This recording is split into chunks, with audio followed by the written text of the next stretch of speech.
So good morning, everyone. My name is Marcus Gottschalk, and I'm Managing Director at Change Leadership and Partners. CLP in short is a change and leadership consultancy. So we offer leadership programs, courses, modules. We customize these, but we also offer ready to implement solutions. Today, Leaders Talk. And welcome everyone to this this half an hour interview. And Leaders Talk is actually CLP's contribution to knowledge and to thought leadership, because monthly we will invite leaders to talk about their achievements and their organization's achievements. And today I welcome Tanja, and Tanja is HR Global Expert at TÜV Rheinland. Tanja will introduce herself in a second and also what TÜV Rheinland is about. But today's topic is how to attract and select best fit talent. And I know that TÜV Rheinland and Tanja worked on that topic relentlessly and created something that is, I think, worth sharing, and a new approach to knowledge and thought leadership. So welcome, Tanja. Nice having you. And I just hand over. Why are you not telling us something about yourself and also who and what is doing TÜV Rheinland? Thank you, Marcus, for the introduction. Also a very warm welcome from my end into the round. As announced, I'm Tanja Gerum, working for TÜV Rheinland since around 6 years. For those of you who do not know our company yet, we are a world-leading company in the area of testing, inspection, and certification. And believe me, there's not much in life you cannot certify. So we have a huge range starting from product testing like toys, textiles, furniture, to industrial plants, to medical devices, management systems, but also the area of cybersecurity and IT security.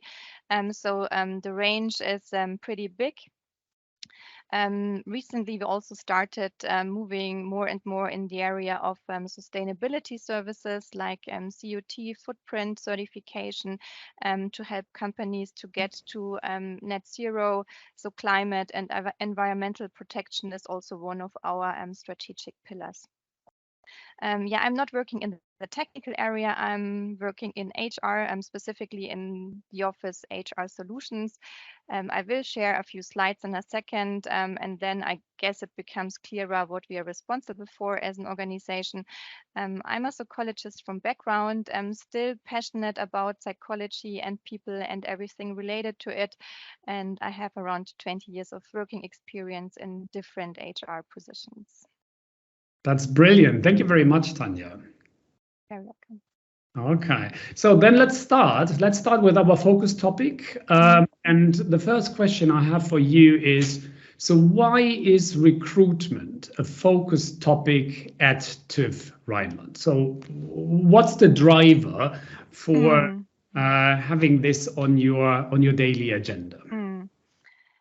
Yeah, I guess as most companies, we are facing the situation that the candidate market is getting really tight. Post and pray doesn't work anymore. And we see that companies are more successful if also managers or people in general in the organization take on an active role in attracting talents. We see, for instance, that candidates are posting negative interview experience on different kind of platforms and networks after an interview. We do see that other candidates are reading that and then not even start replying to our organization. We do see that candidates are searching their potential future manager in the internet and also making the decision dependent on that, what kind of impression they have. We also see that managers who are sharing vacancies, in different networks like LinkedIn, for instance, together with a good comment on the position, why it's worthwhile joining the team, that these organizations are more successful in filling their candidate pipeline. And we felt in our organization, we need to create awareness for that, also in our management team. So that was and still is a strong external driver for us. We are a people business, so if we would like to grow, and we do have quite a massive growth strategy, we do need people. So that's the only way we can grow in our company. Then secondly, we did have also an internal driver. We were facing quite a heavy internal reorganization in the HR department or overall HR organization. And that led to the situation that managers had to take on tasks and responsibilities which originally were with HR. So for instance, competency-based interviewing and also appraisal errors which are related to interviews. So we had the impression that we need to support here to be able that the interviews are done in a professional way. And are creating a good candidate experience in the end. So these were our main drivers and still are. Do you think that is a good decision to involve the leader in the recruitment process? Yeah, I think it's very critical. I think it's the same when it comes to retention. So when we talk to people why they stay, it's often their leader and the team they feel connected to, and I think it's the same in the interview process, that the leader and the team plays a critical role while people are joining a company or not. Yeah, but imagine I'm a leader in your organization and I'm trained as an engineer. Not as a recruiter. I mean, what kind of feedback do you get from the leaders? I wouldn't really feel very comfortable in interviewing someone. Yeah. Well, the feedback was and still is diverse, as it's always in life when you introduce a change. What we definitely see that the leaders who are attending our training concept find it really helpful and appreciate it a lot. So we receive a lot of positive feedback after the trainings we completed. So we do see that they find it helpful, and I think they're getting used to it, but it is a change, and as with any change, it takes time. So the feedback is still mixed, I would say. All right. Okay. So, and now please let me allow to jump a bit. Okay. Jump to the end, and then we can come to the front again. Yeah. I know that you train leaders in recruitment techniques, and but do you also allow leaders who are not trained to interview? I mean, I can imagine, like, if I don't have any training in interviewing, I mean, I mess it up. Yeah.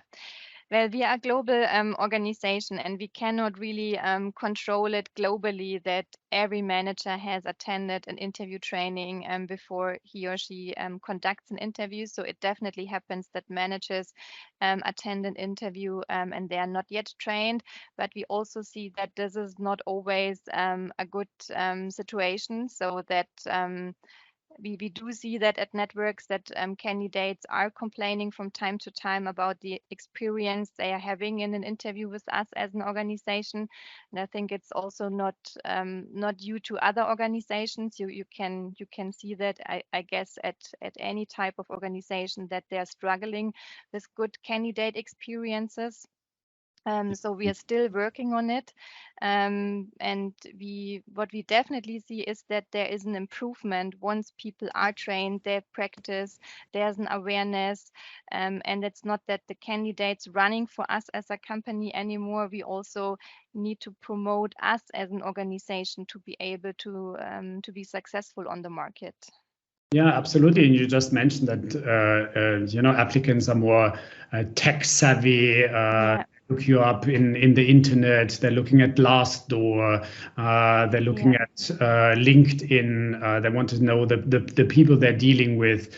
Okay. So let's jump to the meat of it. So what do you do? So what do you do to let me call it skill up the leaders? Yeah. I prepared a few slides, so I can shortly run through them if you want, and then you can especially cover the area of our customized approach, Marcus. So as I said, we are in the office, Global Office HR Solutions, and I guess as most of the organizations, we do have an employee journey, and in this journey, managers have several touch points with either the employee or the candidate if somebody is not yet on board. So we started with the area of recruiting. Here we have 3 focus areas. So first of all, the importance of the role a manager is playing in the area of talent acquisition, because as I said before, it's critical for many people if they're joining or not. Then the area of interviewing, here especially customized and tailored to our organization. We are using an internal competency model, which we also apply in the interview process. And judgment errors and unconscious bias is important for us, also related to diversity, as we do see, and I think this is normal human behavior, that unconscious bias can influence a decision in a negative way. The entire program is called People Lead, and recruitment is one part of it. It's embedded in our entire leadership journey, so we are having different kind of programs tailored to different needs managers might have. And People Lead is a very practical program because it covers the operational aspect of people management, as I've just shown, along the entire employee life cycle.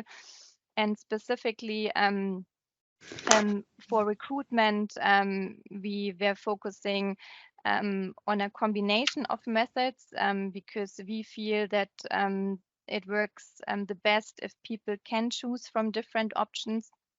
So we are having small virtual nuggets, so our virtual classrooms delivered by a professional trainer, also in different languages. People can prepare for these classrooms via a very customized e-learning. And this is sort of the framework for the entire program. You can easily reduce complexity in that way so that managers do not need to look at different places where they find information, but they have one place where they can find it.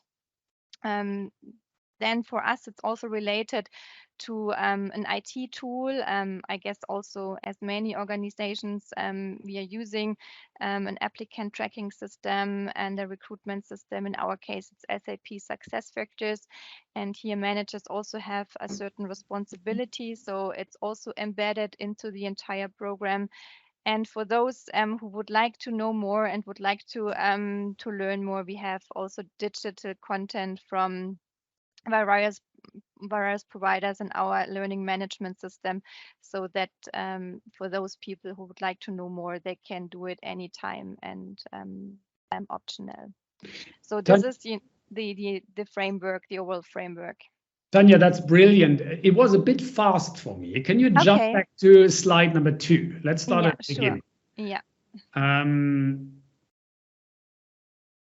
Yes, this one. So you call it an employee journey. So it starts with the recruitment. So me as a leader, I know how to recruit. I know my role. I know how interviewing works, also the competency-based interviewing, and there's more. And then I also can tap into onboarding. I can tap into performance-related and reward-related issues. So probably appraisals are in there. And then I can do development, feedback, succession, and also I can see exit management. Yeah. So is that what I can choose as a leader in, and then you saw, and then you also showed the different formats. So I find e-learnings, I find instructor-led workshops, I find, I think you called them quick guides, click guides. Yes. That's our target picture. So we have not rolled out all modules yet. So we completed or are in the rollout of talent acquisition recruitment at present. Next to come is actually performance and reward, as we are going live with success factors in December, and we will here also accompany our leaders with different training formats and also our employees. So it's for both sides. Then in May, development, feedback, and succession will come.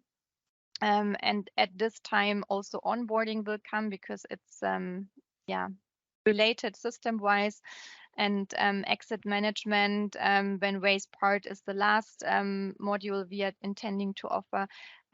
This is legally the most complicated one because it's strongly dependent on labor law in different countries and regions. But this is the target picture, how we plan to offer it to our leaders and also to our employees in general. Wonderful. Okay, I'm amazed because I would love to work for you, and because when I have to do appraisals, I still go back to Google and ask Google what kind of templates they have and questions to prep myself. So I guess you have that all incorporated in your employee journey. Yeah, exactly. And both manager and employee can start it, and they can also flexibly adapt it over the years, so it's not fixed anymore to a certain cycle only. It's for a global organization, I think, quite important to have standardized processes. Otherwise, managers who are often leading through diverse regions, they're getting understandably confused by the complexity. That's why we are having one approach independently of which country you are sitting in. Wonderful. Can we, in the last maybe 10 minutes, can we have a look at recruiting and maybe go a bit deeper into the world of recruiting? And I know that you offer a program because, well, we designed it.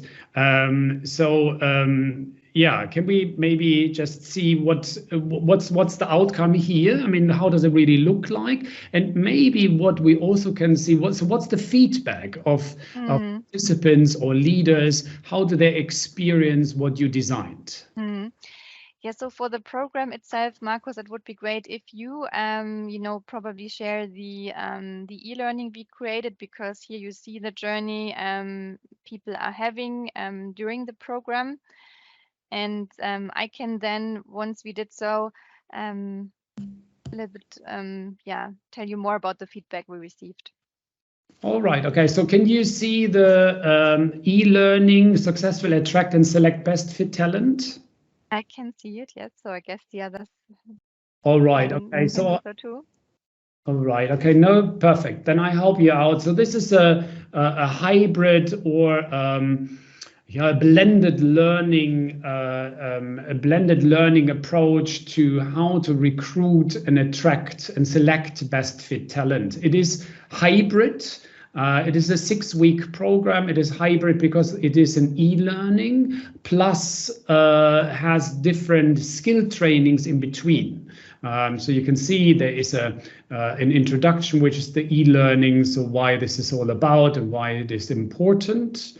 And then there is an orientation where we bring all participants together. So how many participants do we run? In how many leaders do sign up for one of those? Usually we have 12 people for one course, because we find it better to have smaller groups in the virtual classrooms. Otherwise, people cannot practice well enough. We had around, we started, I think 4 months ago, and now we run around 10 courses so far. Right. Okay.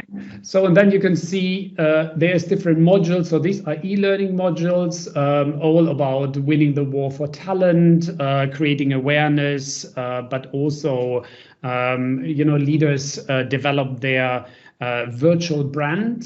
So here we also look at there, for example, the leaders' presence in the net.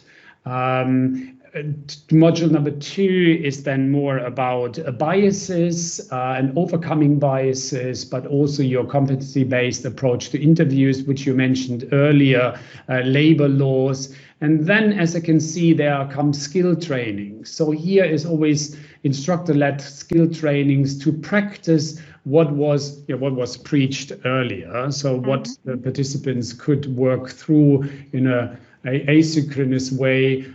They come here together to train and to practice. Same here, they have another module, an e-learning module, and then their practice again. So I think if you want to see that as a picture, how it is structured. So for example, here it is virtual-led classrooms and e-learning modules, and here is a kind of a flow. So participants do that over the course of 6 weeks. 6 weeks is quite long. Do people find it difficult to sign up for a course that goes over 6 weeks? Yeah, that's one of the discussions we recently had, Marcus. So what's generally working very well to have these smaller nuggets, so not having full training days where people are out of the business for an entire day, especially with a virtual classroom, it can also get tiring. So it's working well to have these smaller nuggets, so 3 hours classrooms, for instance. For the orientation session, we are currently thinking of changing that and embedding it into the first module so that leaders do not have to block 3 different dates for their training, but just 2. I think that's easier for them to get them to sign up. But generally, we see as a very positive feedback that these smaller nuggets, which are very practical, are really helpful. And we are really, practicing in that session, like conducting interviews, looking at CVs, practicing also for the profiles and the internet presence. We are looking at the profiles, what to improve, what to change, how to share vacancies in the World Wide Web, for example, via LinkedIn. So we are very practically trying that out during the training. So maybe a last question to this. I know that e-learnings are seen quite, some people really don't like e-learnings and they don't work through and they sign up for the whole 6 weeks, but then the question is, do they really do them? And I know you do some analytics. So what do you see? Are these who sign up for this course, are they working on these e-learning? Yeah. On this one, yes, because for them it's also their platform of all the information they need, because we embedded information, links, content to our internal recruitment toolbox, to our interview guides, to our click guides, and so on. We also have voluntary e-learnings. I guess as many companies, we have an external provider for that, and we integrated them in our learning management system. Here, the usage is really low, especially for soft skill topics. But I heard this is the case in many companies. So I recently was in an exchange from a network, and these sort of e-learning tiredness, it exists in many companies, and I guess this is also understandable with the new way of working, that you are sitting in front of your laptop all day and that you sometimes just don't want to have another e-learning. But for this specific one, as it's very tailored and very customized to our company, and you cannot attend also the training course without doing it, because you would not be able to understand then the training content. It works quite well, I would say. Nice, thank you very much. Coming almost to an end of our half an hour, my last question. So if you would summarize your initiative, your products, so what's your take? What's your takeaway of all of that? Or what's the little advice you would give me as someone in an organization who has parts of this already, but maybe structured a bit differently or not to that extent? Yeah, as an advice or tip, it's something we would like to change next year. Maybe it's not new to the audience because I know that other companies are doing it already that way. In our team, in our organization, when we have topics from HR, we communicate them out of HR. So it's HR announcing the training, promoting the training, and so on. And we would like to change it in that way that the business communicates the offer or the training offer. Staying with a practical example of recruitment, we do have business streams who have a strong need for recruitment this and next year because they have a high target on growth, so also a high target in hiring new staff. So here you have a very strong business need, and here in our view, it's better if our business vice president is then communicating it into the business stream, into the organization instead of HR. Because sometimes it can be that it's then an HR topic and only because of that not perceived that positively. So I think this is something we would like to change in the future. Absolutely, because leaders might think HR comes up with another fact. Another fancy idea that no one needs. Yeah. Okay. Now that's very good. Thank you very much. That's it. Thank you, Tanja, for your time and for your preparations, for your slides. I think it is fascinating what you're doing. Good luck with that. Let me close this session.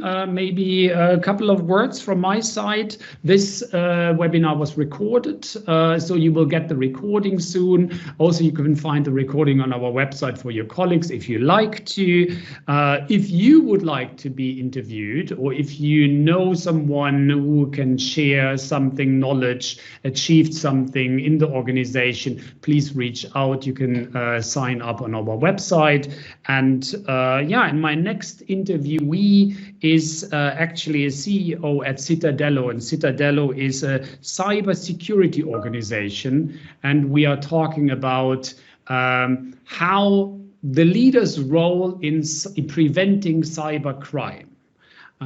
So that is my next leaders talk in a month's time. So join us. Thank you very much. Thank you, Tanja. And thank you, Marcus. See you soon in Cologne. Yeah, see you. Bye-bye. Bye-bye. Bye.